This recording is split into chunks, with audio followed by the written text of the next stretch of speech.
Now, brothers and sisters, no, last Sunday we discussed about growing in leadership. And we learned that leadership, my dear brothers and sisters, is not all about position.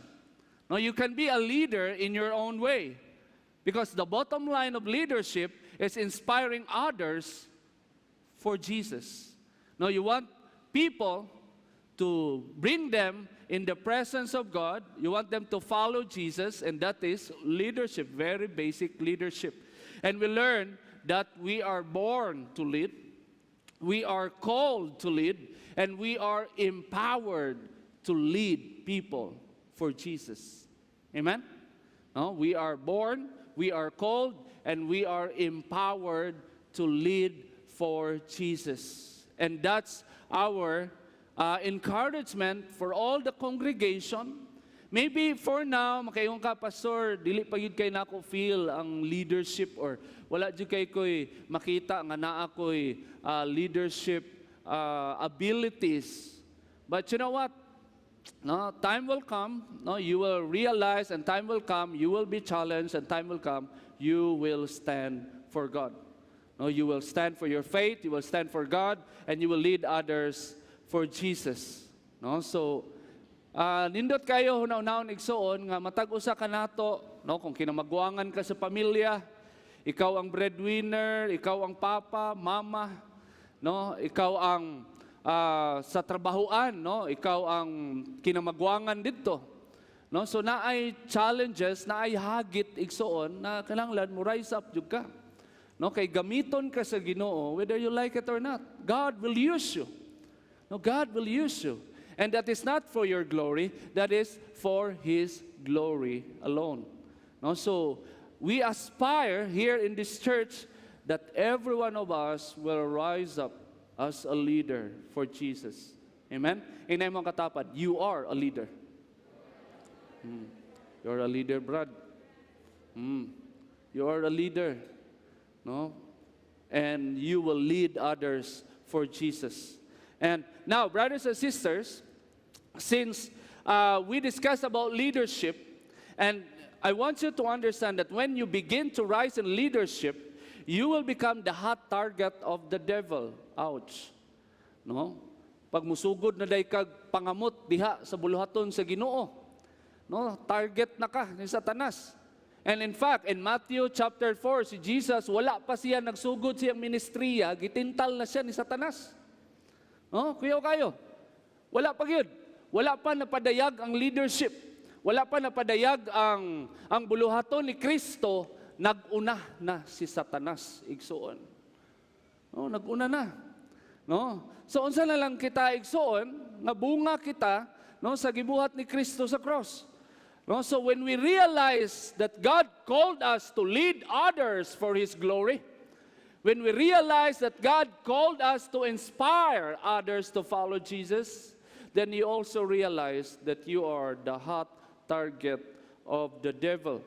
Because you have been used by God to save people from the hands of Satan and from the fires of hell. Tungod kay gigamit ka o gamiton pa yung ka sa Ginoo nga daghan pag yung kalag maluwas pinaagis mong kinabuhi igsoon. O tungod ni ana igsoon, di gyud ka lungan ni Satanas. Hantod sa di gyud ka maguba igsoon. Hantod sa di gyud ka mo surrender. No, kay kung mo surrender man ka, mo give up ka igsoon, maundang ang paggamit sa Ginoo sa imong kinabuhi. No, na supposedly pinaagi sa imong kinabuhi, imong pamilya madala nimo sa tiilan sa Dios. Ang imong mga igsoon madala nimo sa tiilan sa Dios. Ang imong mga higala, silingan madala nimo sa tiilan sa Dios. Now, kung mapukan ka igsoon ug mahimong successful si Satanas sa imong kinabuhi, di gyud na siya mahitabo. No wonder Apostle Paul said in 1 Corinthians chapter 10 verse 12. No, Apostle Paul said, if you think you are standing strong, be careful not to fall. If you think that you are strong, if you think that you are okay, if you think that you are doing good, no, be careful not to fall. No, because you have still tendencies, my dear brothers and sisters, na pwede ka maslide, mabulasot, kaya nga naman, di yung kaundangan igsoon. So, kailangan natay buhaton. No? So ang atoang sermon this morning is all about growing in submission. Inay mo katapat, growing in submission. That's our topic. No? If you think you are standing strong, be careful not to fall. Be careful not to rely on your own. So you must grow in submission. Muna itong hisgutan, igsoon. Now, what is submission? Now, according sa American English Dictionary, submission is the act of submitting, yielding, or surrendering. So when you say submission, you submit, you yield, or you surrender yourself. No, the quality or condition of being submissive, resignation, obedience, and meekness. When you say meekness, humility. No, so when you grow in submission, you grow in yielding, you grow in surrendering, you grow in obedience, and also in humility. No? And do you know that submission will save you from falling away? Kabalo ba ka igsoon nga ang submission maunay mutabang sa imuha nga di jud ka mapukan, di jud ka mo backslide, o di jud ka mawala sa presensya o sa sabakan sa Dios. No? We learn from the Bible that man by nature is rebellious. Manay igsoon, naturally ang tao rebellious.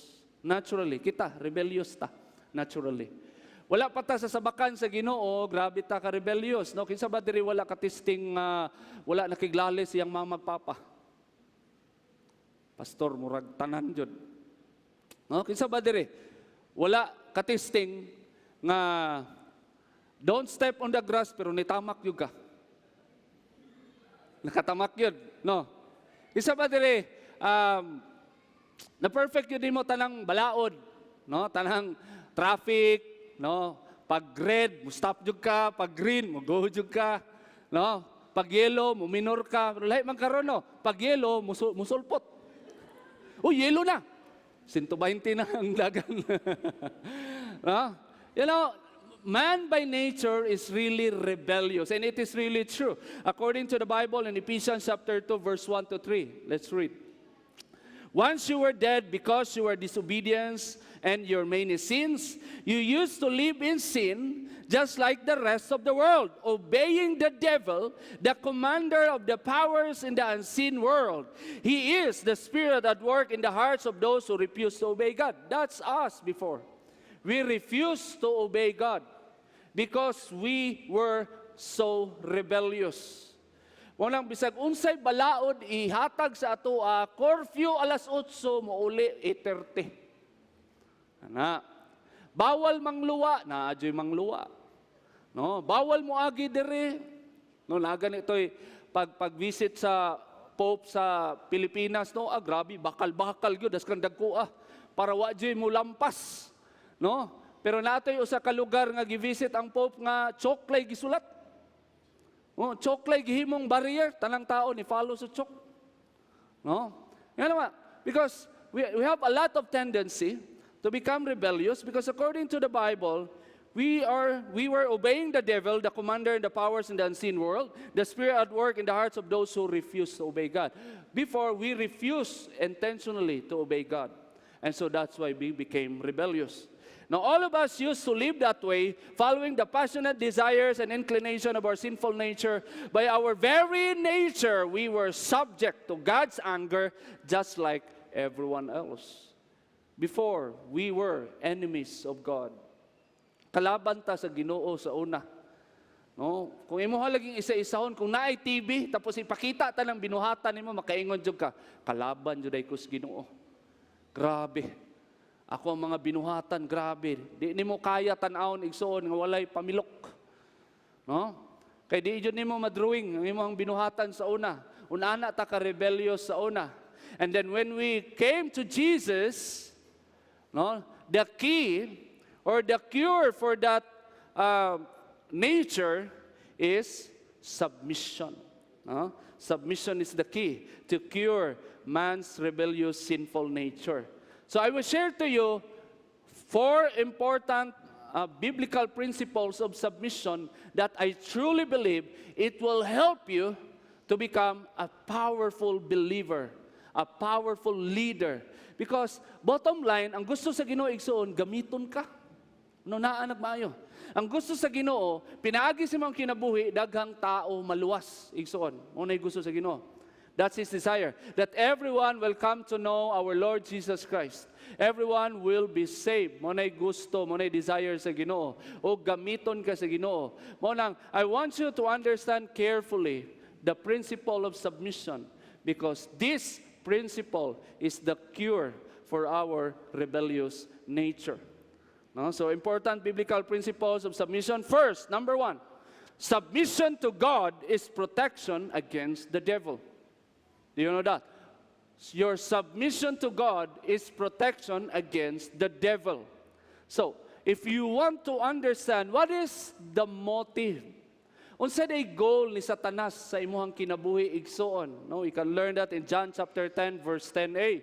It says here, the thief comes only to steal and kill and destroy. Mo nay tumong ni Satanas sa imong kinabuhi igsoon. He want to steal your soul. He wants to steal your time. He wants to steal your potential. And later on, He wants to kill you. He wants to kill you using your negativities and using all the sinfulness of the world. And He wants to destroy your life. Nga to the point, wala na kay gana mo balik sa sabakan sa Dios. Ug daghang tao na naunana igsoon. Wa sila kasagang. No?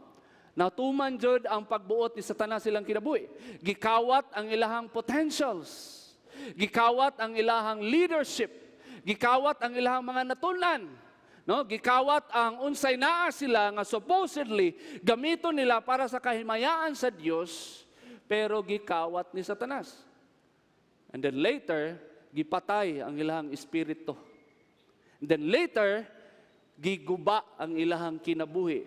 Nga to the point, di na jud ka kabalik. Mo nay gusto ni Satanas igsoon. No, in 1 Peter chapter 5 verse 8, this is the attitude of the devil. No, according to Apostle Peter, be sober, be vigilant, because your adversary, the devil, walks about like a roaring lion, seeking whom he may devour. The goal of the devil is to steal you, is to kill you, and is to destroy you. And the attitude of the devil, my dear brothers and sisters, magsigi og lakaw, magsigi og pangita, kinsay biktimahon na sad niya. Muna imong kalaban, igsoon. Muna imong kalaban. No? Dili gyud mo undang. It's about like a roaring lion seeking whom he may devour. Now, if you are under attack, it will happen to you. In James chapter 1 verse 13 to 15, if you are under attack. Pasabot ani, si Satanas, naana si mong tupad. Muna ilhanan, igsoon. No? James 1:13 to 15. And remember, when you are being tempted, do not say, God is tempting me. Napa mo'y nabuhat, napa mo'y naisip mo nana. Grabe ang testing sa mong kinabuhi. Usay, mag-isip ka, ginatestingan, kus Ginoo. No, grabe ang pagpanintal sa mong palibot. Nga di na ka musimba, di na ka mubasa sa Biblia. Di na ka maminaw sa wali, matag Domingo. Grabe ang temptasyon. No, sa mga kinabuhi na makayong ka, murag, wala ka kasabot. Kasi nagatintal ni mo. No? So, na yung mga tao, according to the Bible, no, that they say, God is tempting me. Now, God is never tempted to do wrong. And He never tempts anyone else. No, according to the Bible, di daw manintal lang Ginoo, nga mubuhat kag mali. Igsoon. Pag naay manintal nimo nga mubuhat ka unsay mali, dili na ang Dios. Igsoon. Huh? And then in verse 14, temptation comes from our own desires. What is that desire? Sinful desire. The rebellious nature of humanity. Pag matukar na sa dangay mohang sinful nature, pag manggawas na sa dangay mohang mga bad character, pag magawas na sa dangay mohang garbo, pag manglusot na sa mga kinaiya nga dili iya sa Ginoo, modool si Satanas. Ana man na igsoon. That's how spiritual warfare works. No, if naay maamuyan sa imuha, murag sa ano pa, kung naay basura, naay langaw. Oh, si Satanas murag man naglangaw. Masige man nagpangamoy. Manang usahay kay no bago kang ligo na ilangaw magsunod-sunod siya mutugpas mong agtang. Naligo naman ta ako. Anong na may langaw? No? Pero if you feel that you have so many temptations in your life, ayo ka, pastor, grabe, timely do kay pastor. Daghan kay temptasyon sa kung kinabuhi karon. Sabot ana igsuon, spiritually gilangaw ka. Ngano man? Okay? According to the Bible, no, temptation comes from our own desires which entice us and drag us away. These desires give birth to sinful actions. Na kay sinful desire, rebellious by nature, giduol ka ni Satanas, uy, kita na ko ni. Murag akuan ni ba? So gitintal ka. And then pag mo give in ka sa temptation, no, the desire give birth to sinful actions, and when sin is allowed to grow, it gives birth to death.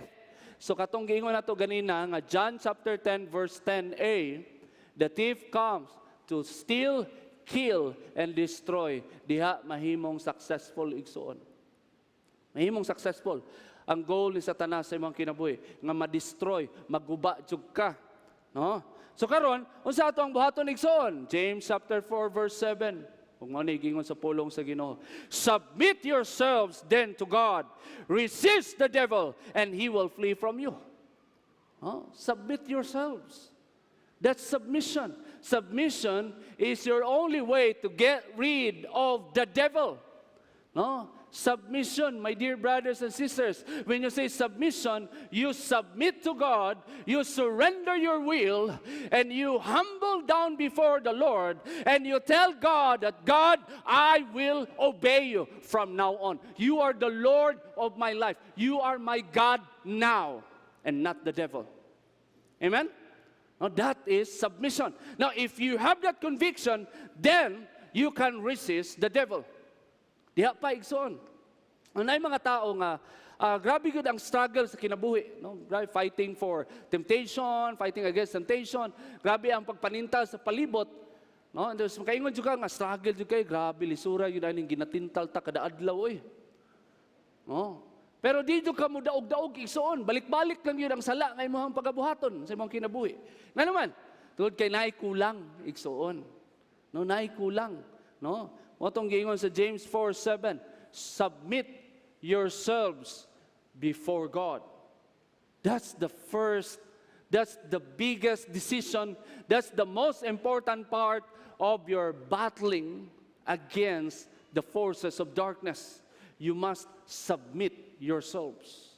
You must surrender your will. Amen? Have you heard that line? Surrender your will. Pastor, mo nagskibuloy. Mo to'y tama. Mora to'y tama. Sa iyang doktrina, mora to'y tama. Surrender your will before the Lord. No? Before God, you humble down. You respect God. You obey His word. You commit your life that, Lord, I will obey your word no matter what. Because your word is truth. And truth will set me free from the temptations of the devil. Amen? Walay shortcut igsoon. No, kitang tanan di gyud talungan ni Satanas bisag unsa pay mahitabo. Because he walks like a roaring lion waiting for someone to devour. No, og espiritu siya, di siya makapoy igsoon. Di siya pareha nimo nga pag magusla na imong tiyan, gutomo na ka, di nakakalihok. Ultimo kabo, maglisod na kag arsa. No, okay, wa kay kaon-kaon, apil kag fasting, siya nakapil og fasting diri nga maglisod nag-alsa apil kabo. Testing jud ko ano dry fast ba? Grabe. Kay ingon jud ka aluya jud kayo nya. Si Satanas di gyud maluya igsoon. Di gyud siya makapoy. Bisag unsaon pa. No, di gyud siya muundang. Muna ang key igsoon, submission. Submit yourself before the Lord. Commit your life to the Lord. Surrender your will to the Lord. Humble yourself before the Lord. And obey the word of God. Commit to obey God's word. Because if you will not commit yourselves to obey the word of God, your submission is partial. Yung ka, pastor, nabaptismuhan naman ko, pastor. Na naman ko'y kuan jud kanang panalangin gikan sa Ginoo, nabaptismuhan ako, nahumol na ko sa tubig. Hapit kay ko nalumos.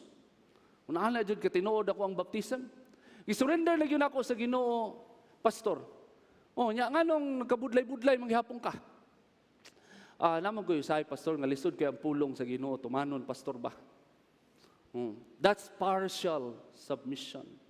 If your submission is partial, the devil will become successful in your life, my dear brothers and sisters. Pasabot ana, if you think that you submit to God but you don't obey the word of God, you are not submitting to God at all. Because when you say you submit to God, you submit to His word. Now I want you to keep these thoughts. First, without submission, there is no redemption. There is no redemption. Walay kaluwasan if walay submission igsoon. If dili nimo itugyan ang imong kinabuhi diha sa sabakan sa Dios, kung dili nimo i-give up ang imong garbo diha sa tiilan sa Dios, kung dili nimo i-give up ang imong righteousness, tanang claim, tanang glory nga naa ka, pag di nimo na i-give up diha sa sabakan sa Dios igsoon, there is no redemption. Because that's submission. No, you have to surrender. If there is no submission, there is no redemption. Dili maluwas ang tao igsoon pag di niya itugyan ang iyang kinabuhi diha sa pagbuot sa Dios. No, you have to submit before God in order for you to be saved. Amen? Now, second, divine protection comes after submission. Yes, every day nagaampo ta, Lord, proteksyonin in taon mi. Proteksyonin ko, Lord, proteksyonin ako ang anak, proteksyonin ako ang pamilya. You want a literal protection from God? Then submit before Him. Surrender your will. Surrender your life. Humble down before the Lord. Obey the word of God in your life. And you know what? Protection will cover you. God will protect you. God will keep you away from harm. Especially katong mga butang igsuon nga makapaimpyerno sa imong kalag, proteksyonan jud kag taman-taman sa Ginoo if you submit. But if you are not submissive, before God, if you will not surrender your will, and if you will obey God's word half-heartedly, my dear brothers and sisters, whether you like it or not, no, matintal jud ka ni Satanas. Mudaog yun siya sa imong kinabuhi. E duha ra man ato ang kapaingnan igsoon. It's either we glorify God or glorify the devil. No? So divine protection comes after submission. No? You want protection from God, good health. You want protection from your finances, surrender your finances before the Lord. Mahadlok ka bisig mabankrupt ang bangko nga imong gibutangan sa imong kwarta. Surrender your finances to the Lord and you will be free. No? Mahadlok ka sa mga anak, basig mudako nga mapariwara, surrender them to the Lord and you will be free. Mahadlok ka sa mong bana, kay basig makitaglain, di nakakatulog, stress na kay ka, surrender your husband to the Lord and you will be free. God will protect you. Surrender all your concerns before the Lord, and you will be free. You will become protected. No? Third, submission unlocks the power to resist the devil. No? Submission unlocks the power to resist the devil. No, and if mayong ka, pastor, gusto ko mahimong makusganon nga pagka-Kristyano. Gusto ko mahimong gamhanan, pastor. Unsay sikreto, pastor? Unsay sikreto, pastor? Unsa nga anointing ako ang kailangan, pastor? Pila ba ka adlaw ko mag-fasting, pastor? 40 days? 41 days? Tapos, asa nga bukid, pastor? Kay, nga, anointed nga bukid. Asa nga kahoy ka, nagpasilong, pastor? No? Kaya na dito mo flow ang anointing. No, sikreto, pastor, para magamhanan dyan ako ang pagkakristohanon. My dear brothers and sisters, there's only one secret, submission. Just submit your life.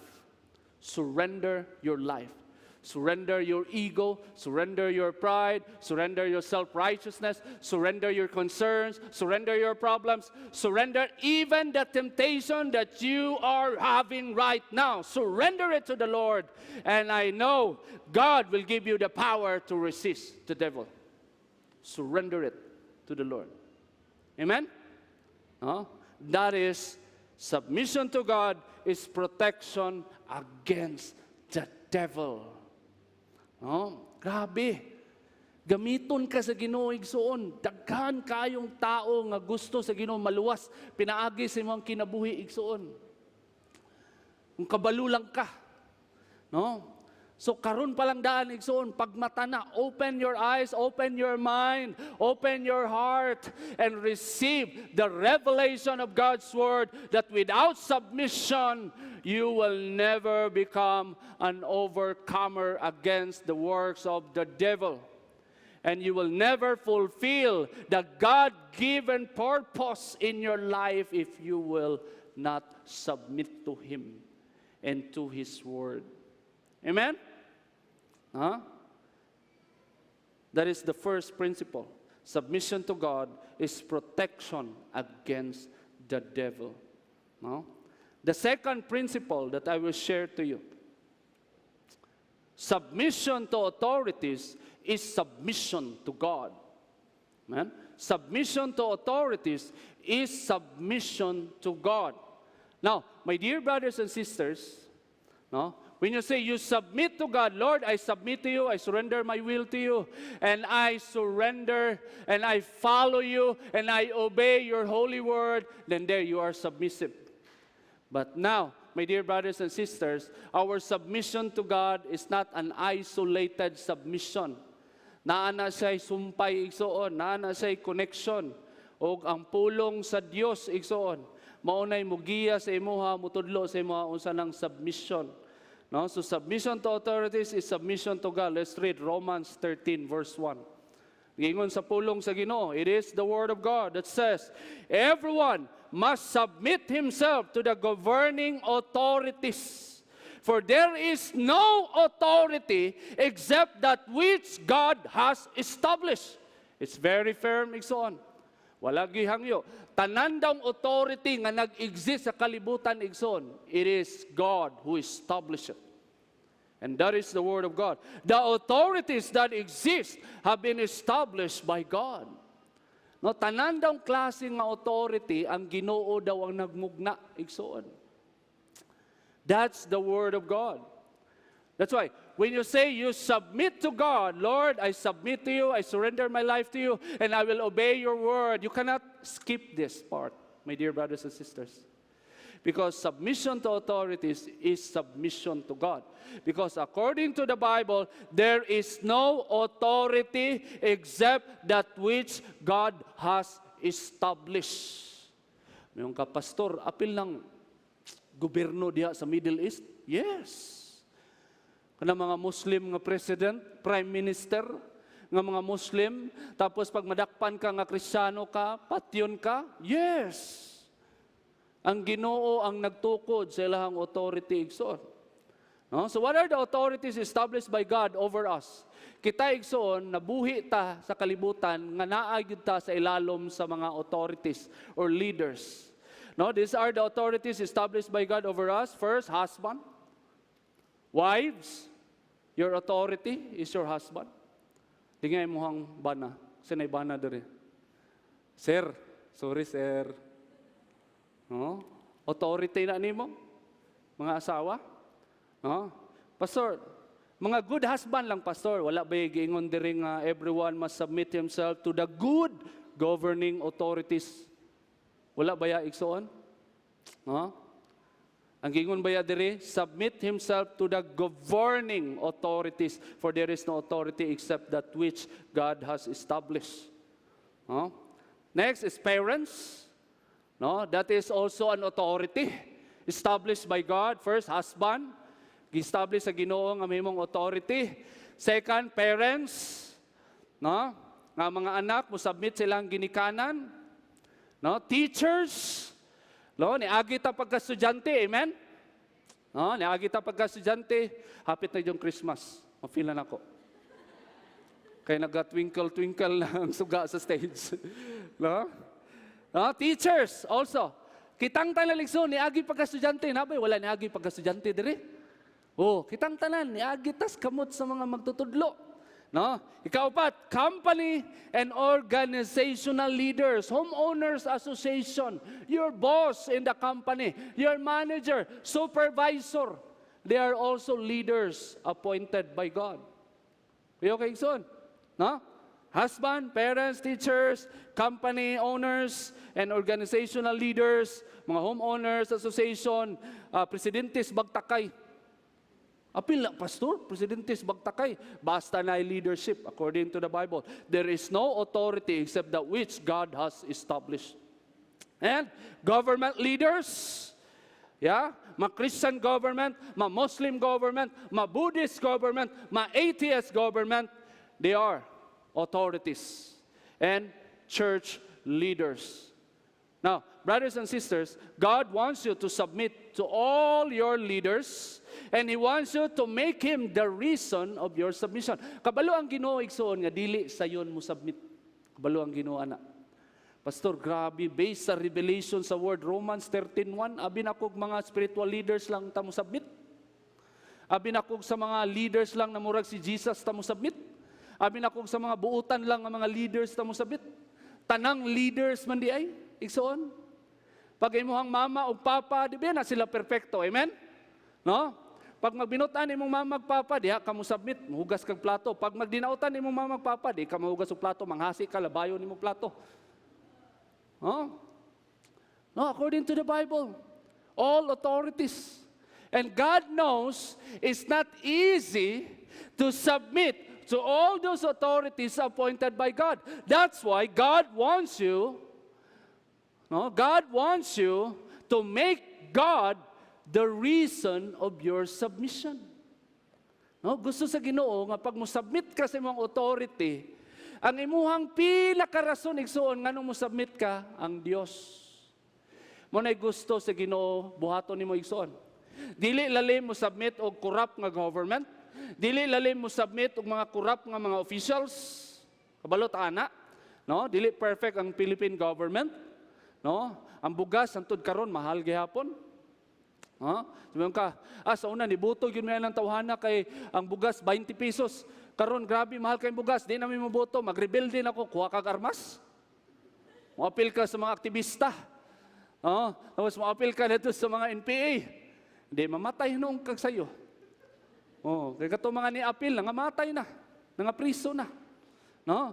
Brothers and sisters, it's not easy. God knows it's not easy to submit to all those authorities that He appointed. Kay mix man igsoon.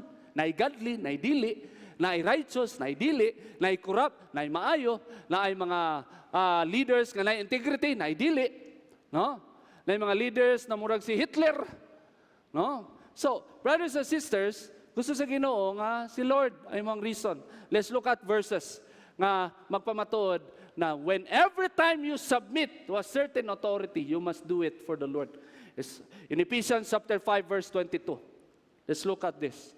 Wives, mga asawa, wives, submit yourselves to your own husbands, unsay sumpay? As to the Lord. No? As you do to the Lord. No, musubmit ka sa imong bana, dili tungod kay kadlukan jud kay gnaong imong bana. No, nga pag di ka musubmit, mabunalan ka. No? Pero ang gingon diri, wives, submit yourselves to your own husbands as you do to the Lord. Kabalo ang Ginoo na naay panahon nga lisod kay musubmit og bana. Pero kung Ginoo ang imong rason, Lord, I am submissive to you. So Lord, tunlon na lang jud ako ning tawhanan ni. No, tunlon dyan ako ni.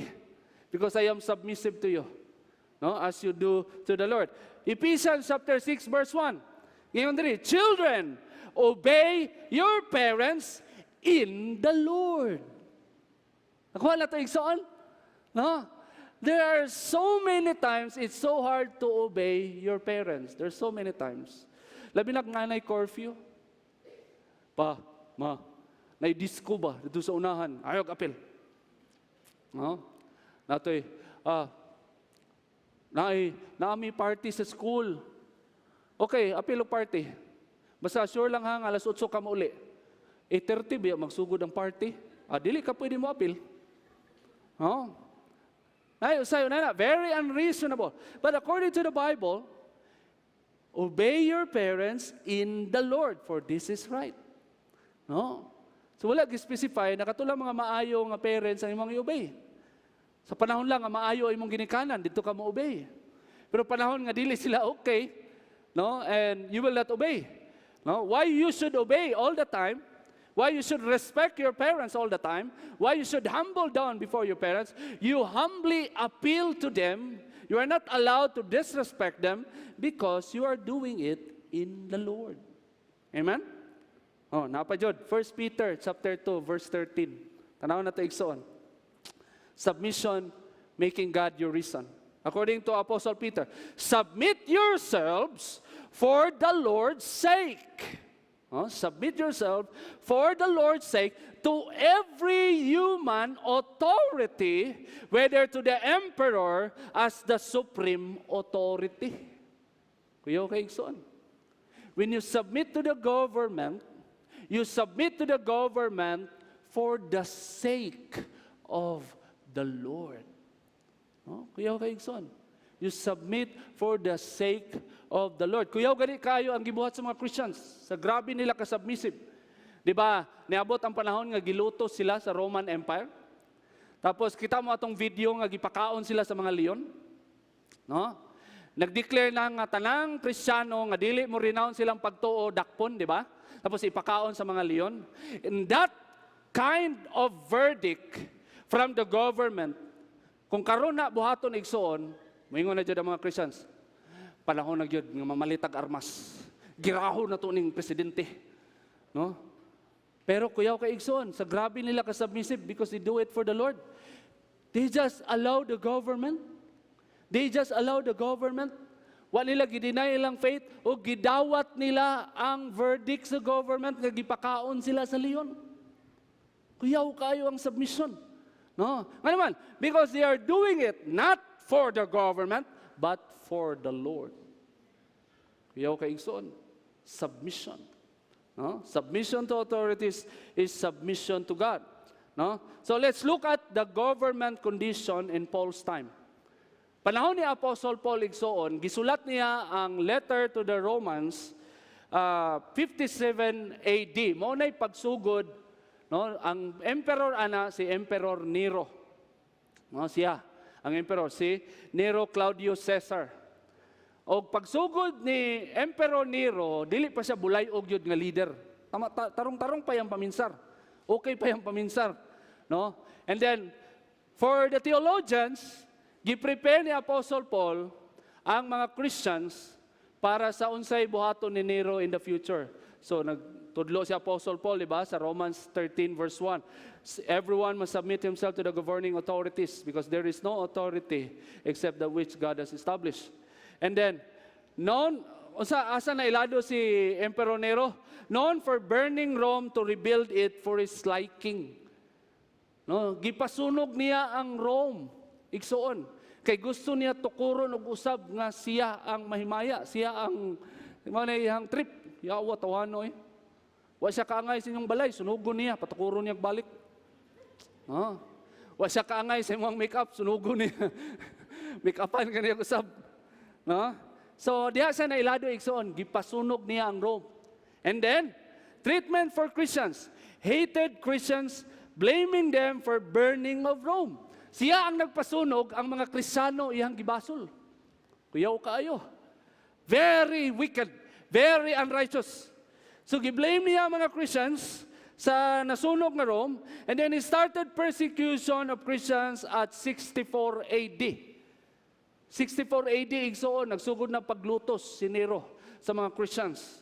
And then that time, gisulat ni Apostle Paul, wala pa nahimong wicked si Nero, ningon na si Apostle Paul, everyone must submit to the governing authorities. Mga kapastor, dili pa man wicked si Nero ato pagsulat ni Apostle Paul.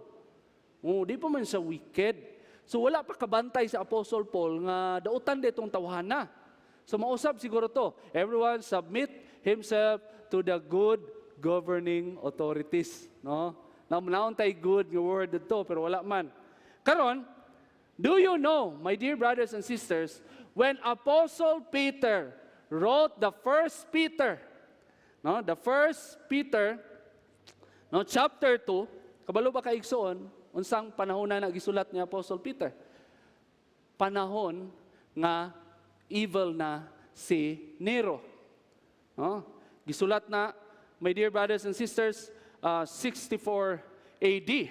No? Sa gingon ni Apostle Peter, sa dihang evil na si Nero, ha? Gi-persecute na mga Christians, gi-blame na mga Christians, napagmadakpan na mga Christians. Unsay buhaton sa mga Christians panahon ni Nero? Kasi nakita sa Apostle Paul nga salida. Sa garden ni Nero, gipanlansang ang mga Christian o gihimong human torch. Gisunog ka nga buhi igsuon sa panahon ni Nero kung Kristiyano ka. Naa ka sa iyang garden nga dako kayo, tapos naa ka dito, gihimo kang suga. Nya buhi pa ka, perti nimong sagit, nasunog imong lawas. Unana ka evil, unana ka wicked si Nero. Pero ang sa ingon ni Apostle Peter, no, 1 Peter chapter 2, verse 13 to 14. Evil na si Nero, ane. Ang sa ingon ni Peter, submit yourselves for the Lord's sake to every human authority, whether to the emperor, okay, son, wicked nga emperor, dautan, naga-persecute na sa mga Christians, o dili lang gina-persecute ang mga Christians, ginapatay, ginasunog, o ginapakaon sa mga leon. No, whether to the emperor as the supreme authority, or to the governors, or who are sent by him to punish those who do wrong and to commend those who do right, according to Apostle Peter. No? Submit yourselves for the Lord's sake to every human authority. Lisod kini dawaton igsoon panahon ni Apostle Peter nganuman kay ginalutos na ang mga Christians, ginasunog na nga buhi igsoon. In verse 17, sa pagiingon ni Apostle Peter, verse 17, show proper respect to everyone, love the family of believers, fear God, honor the emperor. Oh my! Emperor nga nagpapatay sa mga Kristiyano, you should honor him. Grabe lisura ni Lord. Uy. Walang si Bongbong Marcos, love him. Igugmaa ang gobyerno nato, igsoon na malu. No, una-una mayo. Emperor Nero, nagkuman ng Biblia, you should honor him. Bisan pa man sa iyang kadautan, bisan pa man sa iyang paglutos, bisan pa man sa iyang pagsunog sa mga Kristiyano nga buhi, bisan pa man sa pagpatay sa mga Kristiyano, the command of the Bible is to honor the emperor.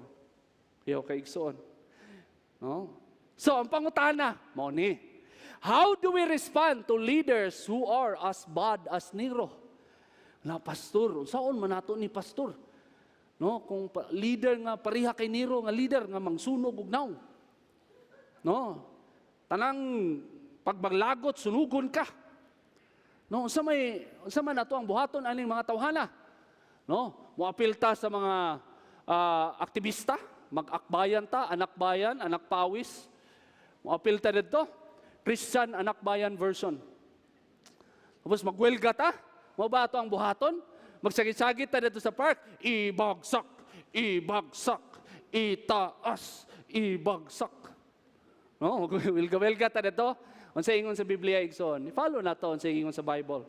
1 Timothy chapter 2 verse 1 to 2. Naay ipabuhat igsoon how to deal with these wicked leaders. 1 Timothy chapter 2 verse 1 to 2. Apostle Paul said, I urge then, first of all, the petitions, prayers, intercession, and thanksgiving be made for all people, for kings and all those in authority, that we may live peaceful and quiet lives in all godliness and holiness. So, ang ipabuhat sa Ginoo sa mo igsoon, pag matunong kag leader nga wa ka kaangay, pray. Amen? No? Pag matulong ka gobyerno nga grabe ka korap sama ni Nero, ang ipabuhat sa Ginoo sa mo igsoon, dili ang mag-alsa, dili ang makirebelde, kundi ang mo ampo. Nga naman, gingon dira, prayers, intercession, thanksgiving be made for all the people, for kings and all the in authority, that we may live peaceful lives. Kung gusto kag kalinaw, kauban ng gobyerno igsoon, iampo na nimo. I-pray nimo, maura na'y option na gihatag sa Ginoo. You pray for your leaders, you pray for the government, you pray for Israel, you pray for those in authority, that you might live a peaceful life. That's the option. Because God cannot contradict His word. Nag-ingon na ang Ginoo, there is no authority established by God, that is not established by God. So dili pwede mo kontra ang Ginoo nga, okay, there is no authority, but actually there is an authority na mao ra jud inyong isubmit. No, all authority you must submit. And to deal with wicked leaders, ungodly leaders, prayer. Igsoon. Karon ang problema, kay naay mga Christians, kulang og pagtuo. No, moampo kadiyot, after 1 month, dautan manggihapon ng leader nato, yung president nato. 1 month na. Dautan manggihapon, palit tag armas. Palit na tag armas. Rakrakan na nato ni. Rakrakan na to ni kuan Malacañang. No? May ma-impatient na. Mga Muslim countries. Di mga pwede na ito, musuot kag color red nga t-shirt. No, sa Saudi, bawal ka musuot dito na mga lugar dito nga bawal musuot og color red kay nag-celebrate ka og Christmas. No? Bawal man dito musagit ka, I am a Christian. Bawal man na dito. Pero ang ingon sa Biblia, pray for that authority if you want a peaceful life. No? Nung ka pastor, nabay mahitabo sa prayer? Igsuon. No, according to Proverbs 21 verse 1, nganong moampo ka igsuon kay mao ni kamatuoran. Proverbs 21 verse 1. The king's heart is in the hand of the Lord, like the rivers of water. He turns it whether He wishes. No, nag-ingon ang Biblia igsoon nga kanang mga authority nga gitukod sa Ginoo, ang ilahang kasing-kasing naa sa kamot sa Dios. O kaya niya iliko bisag asa kung gustuhon niya. Muna nag-ingon si Apostle Paul, pray, intercede, give thanks for everyone, for the authorities. Ano man, kay naaday sa Ginoo, naaday sa kamot sa Ginoo, igsoon.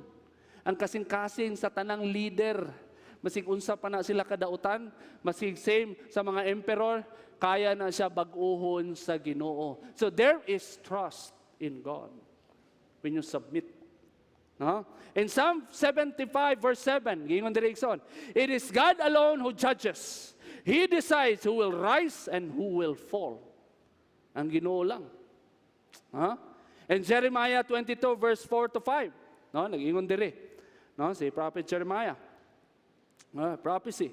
For if you are careful to carry out these commands, then kings who sit on David's throne will come through the gates of this palace, riding in chariots and on horses, accompanied by their officials and their people. According to God, if mutuman daw ang mga leader sa Israel, mo ni mahitabo, musulod sila sa Israel nga nag-chariot, nga mahimong successful, mahimong successor ni King David.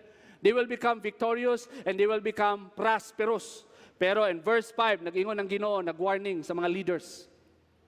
But if you do not obey these commands, declares the Lord, I swear by myself that this palace will become ruin.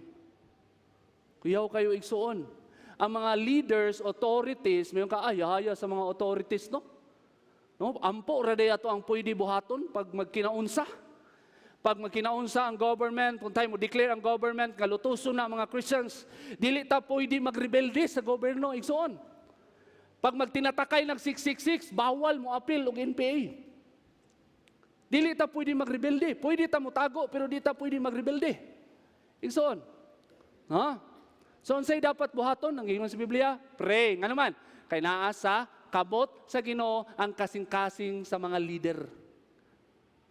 Kaya niya usabon. Amen? Pag dili magtarong ang leader, iyahang ipunish. Iyahang ipunish. That's the commitment of God. And you know, brothers and sisters, balik ta kay Emperor Nero. Di ba? AD 64, gisugod na niya glutos ang mga Christians. AD 64. Kabalo ba mo igsoon? At AD 68, 4 years lang siyang pagluto sa mga Christians. 4 years lang siyang pagsunog sa mga Christians nga buhi. Kabalo sa initabo igsoon. Tibuok Senate sa Rome ni kontra sa iyaha. O gideclare siya nga public enemy. O nitakas siya, nisibat siya igsoon, nagpalayo siya kay nahadlok siya mamatay. After 4 years, After 4 years. So, perting ilang po ay sa mga apostles, panahon pa nila Peter, perting ilang po ay sa mga believers, honor the emperor. Lord, we honor the emperor. Lord, we submit to the emperor. Lord, bless the emperor. Lord, bless the emperor. Maulay ginaingon sa mga Christians. Bless the emperor. Pero ang sige buhat sa Ginoo, kay wa nagtarong sa Emperor Nero, naghikog, igsuon. After 4 years, no, kick out siya sa government, o naghikog siya, igsuon. You see that? No? That's how God deal with leaders. No? Appointed by Him in the authority. No? So ang ingon sa Biblia, it is only prayer, petitions, intercession, thanksgiving. No? Ang imong ihalad alang sa mga leaders igsoon. But it is the act of the Lord. It is God Himself will discipline the authorities. No? So, napadyo example, nato i-share si Pastor Marty, no, from CCF. Nga naadoy husband, nga grabe ka, verbally abusive siyang asawa. For how many years? I think mga 7 years. Sige niya i-verbally abuse siyang asawa, verbally abuse. After 7 years, na-diagnose nga naay cancer. Grabe. I'm not saying nga ang cancer, result siya sa, kaya nakasala ka. Pastor, nabi ako itong mga naay-cancer sa kuko. So may sala ato. Masing pangambras. No. Pero ang point igsoon, sometimes God will use sickness to discipline leaders, people who are in charge, who are in authority. Ang Ginoo ang naay authority ana igsoon. I'm not saying na tanang sakit, no, bunga na siya sa sala, pero sometimes gamiton igsoon just to discipline. Natay makita sa Bible, grabe kayo. Nebuchadnezzar, katong gi-share ni Pastora last time, nahimong hambugiro, kuyaw na kayo yang namuhat sa gibuhat niya, unsay nahitabo siya, nabuang siya. Ang Ginoo ang nagmaniobra sa iyahang kinabuhi igsoon. No? So, this is the point that I want you to remember. Our submission to leaders is a show of trust and humility before God. You submit to your leaders. Maunsa man na, ma-husband, ma-parents, ma-leaders or boss, government or church leaders, you submit to them because you trust and you humble yourselves before God. Amen? And because we know Him and what He can do, we obey His holy word. Tungod kay giingon na sa word sa Ginoo, then you should follow it. You should follow it. And you should obey. Ano man igsoon? Do not underestimate the power of God. No? Tanawa, unsay nitabo? Ang Rome nga maoy tigluto sa mga Christians. Unsay response sa mga Christians?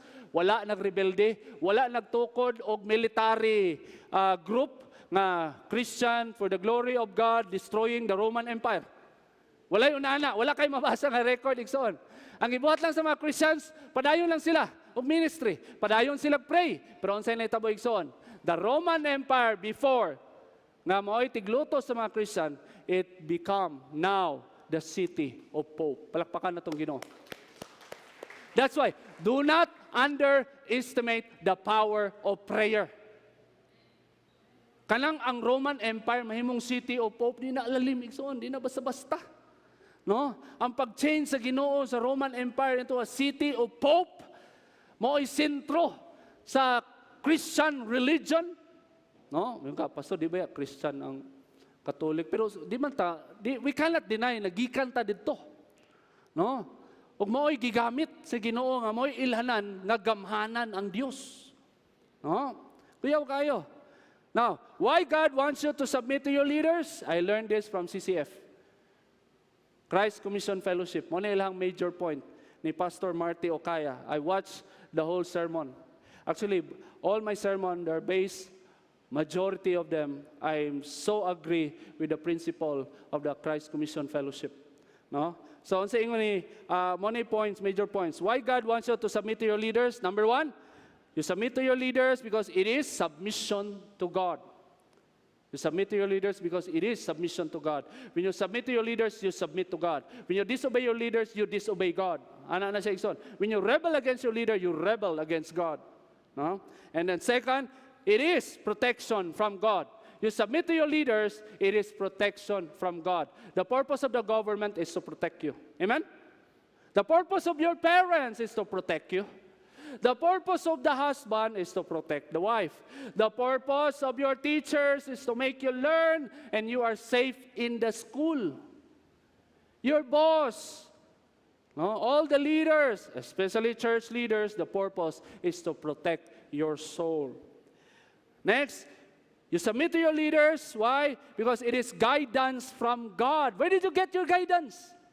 Where did you get? Sa imong bana. Sa imong parents. Asa pa? Sa imong boss. No? Kuha sa guidance ito. Okay?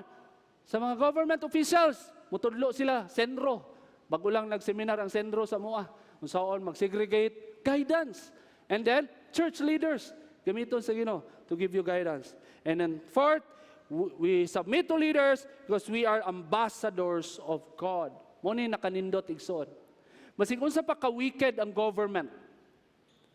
And then you honor the government. You honor the leaders. You respect them. You show that you are submissive. You show that you are not rebellious. You know what? That's a testimony that you are an ambassador for Jesus. And then through that submission, very submissive attitude, very humble, makita nila ang kahayag ni Kristo. O ang mga officials, mga barangay kagawad, captain, mayor, mabless sila. Kuyawan ni mga Christians. Ay, mamana yun, hitabo sa Rome. Kuyawan ni mga Christians. Ay, sige na to silang patio, no? Ginabless kaya punta nila. Amen? No? So, because we are ambassadors of God. Word to remember. Submission to your leaders is submission to God, for there is no authority except that which is established by Him. If you are under God's authority, He will transform you and protect you from the evil one. Let us all stand.